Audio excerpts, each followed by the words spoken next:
Hi, Siddharth Rajshekar here, and I'm recording this short video just to let you know what I learned from a man who takes businesses to $100 million mark. Okay, now I keep tuning into different podcasts, and this is more like the notes that I've taken from hearing this podcast, and I just want to share this with you because it is phenomenal information, which I know if you stick till the end of this video, you'll walk out with at least one or two golden nugget points that can take your business to a whole new level. Okay, so let's start with this. The person I'm talking about is a guy named Cameron Held. Okay, some of you might have heard of him, some of you may not have heard of him. He's the author of the book Double Double, and he was recently featured on Mike Dillard's Self-Made Man podcast, where I was taking these notes.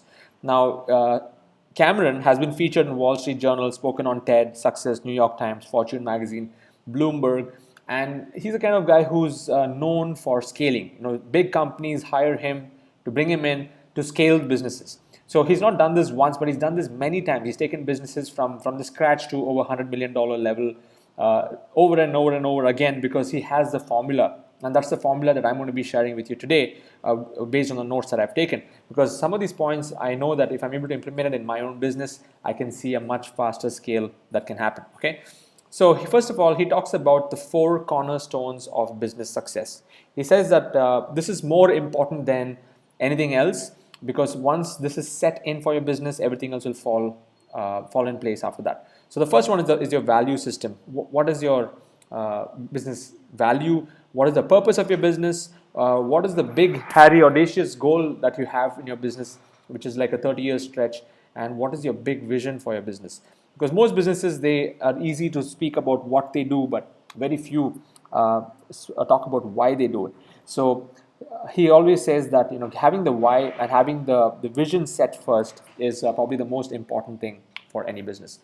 Okay, these are the 4 cornerstones of any business. Now, this is something which really interested me. So, a lot of businesses, they do vision statements or mission statements. He doesn't believe in that, and he says you got to create a vivid vision manifesto document. Okay, now this is slightly different. He says you need to write a 4 to 5 page document with a crystal clear vision on the end goal, or what is the ideal situation that that you want to be in. So let's say you want to sell your business 3 years or 4 years down the line for $100 million. So you need to write a document in the future. I mean, in the sense, it should be written in present tense as if you've already achieved that, and it should be a very detailed document of how the business is running, what's your cash flow like, how are your teams, and all of that should be very, very crystal clear.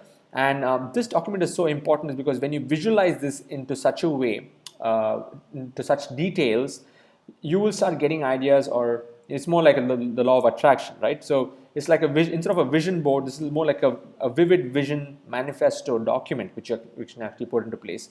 So if you're going to be taking some time in putting to this, it's really worth it, he says. And how to write, he says once a vivid vision is done, he says then get a copywriter to make it pop out of the page and add some graphic design elements into it. So make it like a proper document which every time you read it, you get pumped up. You get really, it just turns you on and to go out and go and achieve whatever you want in your business. So before he does anything for any business, this is the first exercise that he makes them do, which is creating a vivid vision manifesto document. And he says vivid visions are more powerful than vision statements, which is probably just a statement. Here you're actually having a whole description of what the vision is. And he says then you pass it around to everyone, pass it around to suppliers, team members, contractors, stakeholders, and then get feedback. What parts can come true in year 3, what parts can come true in year 2, and what parts can come true in year 1. You can actually reverse engineer the whole process. So he talks only about reverse engineering once you have this initial document in place. Okay, so this is the first exercise. If you're really not clear on where you want to go, then it's not going to help you. Okay, so get your vision in place first. Next, he talks about the 4 turbo boosters to rapid scale. Okay, so the first part is people systems. Okay, because people run this businesses, and everything related to that can really help in the scaling. So it has to do with your hiring process, the training process, their integration into the system, the coaching and support that they're going to get in the business, the promotional activities, and also offboarding. Now, these are promotional activities specific to getting more people into your business. So this is the first piece of the business. The people are the ones who will be running your systems. Okay, so people systems is important. The second piece for Turbo Booster, second Turbo Booster, is strategic thinking. Okay, strategic thinking means if you can just break out from your business and think about your core goals again, and every month or every 2 weeks or 3 weeks, think about if you're heading in the right direction. Are you making the right decisions? Again, it's keeping a constant check on the direction. And number three, very important, is having a 1 year and quarterly plans in place of how much business you want to achieve and how much you want to go after. So all this will come under the strategic thinking block. Block number three is meeting rhythms. Okay, so highly functional meetings, because I know most meetings in most companies there's no direction in them, and people just end up wasting so much of time where the structure has to come true. So I'm going to be sharing with you a little bit later. He's actually given the formula on how to run high functional meetings. And the fourth piece is financial systems, which is most important. Actually all four are important, but this is also very critical because you need to have weekly and monthly financial reviews, and having all your reporting systems in place that can actually give you a clear picture of where your business is going. Okay, those who don't have the financial system in place, and if you do all of this, it's everything, you don't know exactly where the business is going. Okay, now the next part is he talks about the three critical factors on hiring virtual teams. Okay, so especially now we're in the digital world. I'm also running an online business and I'm hiring people online. So the three things to keep in mind if you're going to be hiring virtual teams is people who can communicate clearly, people who can leverage technology well, like project management and video, those kind of systems, and people who deliver on their promises. Because if you're looking at a virtual team member, they're not going to be coming into office and checking in and checking out like a 9 to 6. But you need to have somebody who can deliver on their promises and who can communicate clearly and who can leverage technology like video conferencing and project management systems. These are like some of the key things that he says that very important. In fact, one of the questions Mike Diller asked, who is that first big hire? If you're a startup who's just starting up right now, who should be the first person that you hire? And Cameron said that you need to find a solo entrepreneur to hire, somebody who's a jack of all trades and who's good at getting stuff done and who's a good delegator and who's having an entrepreneurial side to him. That is the first hire that you need to do, because once that comes in place as a startup, it'll take you things to a particular level. Then you can start hiring more on the lines of specialists. So this is his formula for scale up, from a startup to a medium enterprise to a large scale enterprise. So start with those who are entrepreneurs and who have that entrepreneurial blood, who can be a jack of all trades. Okay. Number 6, he talks about the 5 types of meeting rhythms. I really like this part. Okay.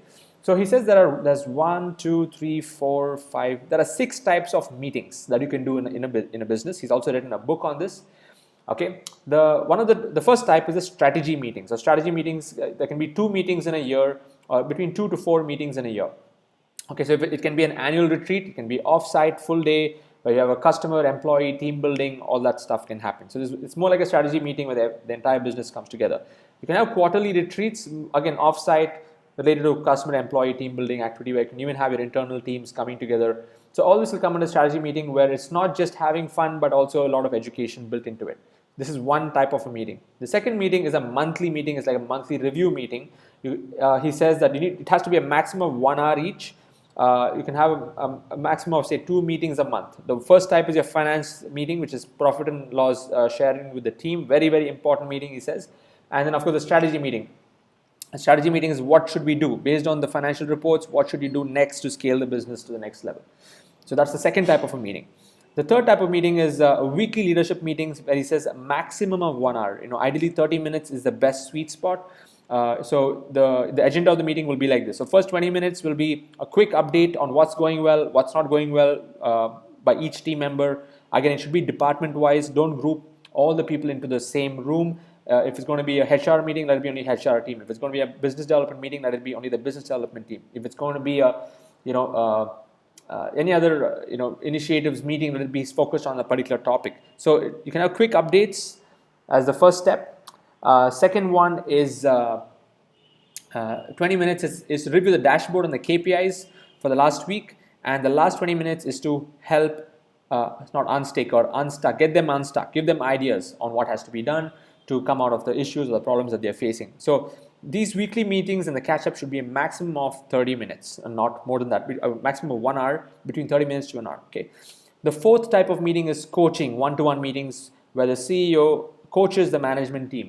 Okay, so if there's anyone in the management team who's getting stuck at any particular level, not performing at the top level, all this has to be taken on a one-to-one level, not in a group, which is very, very important. And the last one is an all-company daily huddle. It can be a stand-up meeting, just 10 minutes. If the situation is where all your company members are in a physical location, but if you're going to be doing a huddle, if your teams are all virtual, then this may not be applicable. But if all of them are meeting in an office, it's great to start the day with 11 a.m.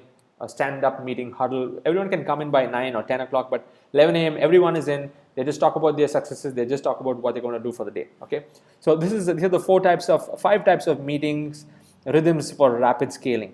Okay. Moving on to the next section, how to run productive meetings. He says these are the steps.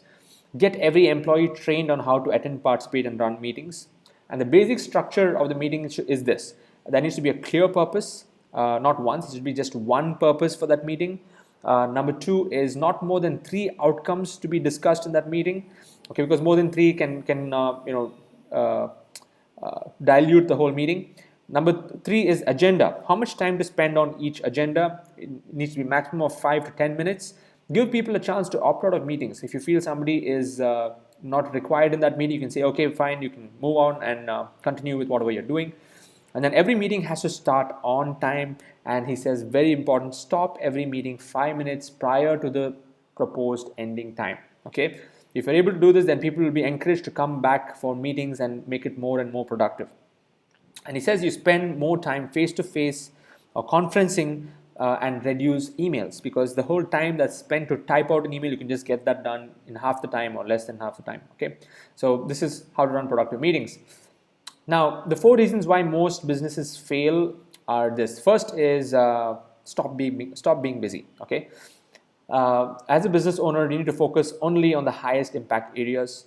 Most businesses fail even because there's no strong financial model in place. And the third one is there's no focus in the direction of where it's going. And the big one, the fourth one is, he says that many times the business owner and CEO takes things too seriously. So he says that after working with so many companies, he feels that every CEO needs to have some fun along the way. Enjoy the happiness, enjoy the wins and the successes. It's not just working like a machine from morning to night, because just grinding it and paying taxes and dying is not the goal of life. Okay, so that's the big one. That's one of the other reasons why businesses fail. So make sure that you're constantly working on growing people versus just getting stuff done, and how to delegate and get more things off your plate. That's what can help you become a leader. Okay, some of my I've just written these notes here, but I'll just rephrase it as I speak. Okay, so how to prioritize your time? He says there are 5 things. First option is you delete it. Suppose you have something on your plate, think about it. Do you really need to do it? Okay, if you don't want to do it, you can delete it. If you cannot delete it, then you can see if you can automate it. If you cannot automate it, then you can think about outsourcing it. If you cannot outsource it, then you can delegate it. And let's say if you cannot delegate that, then do it yourself. So if you're able to follow this 5-step process as a business owner, trust me, you can be just on the business, and you don't have to be in the business, running the business on a day-to-day level if you follow this formula.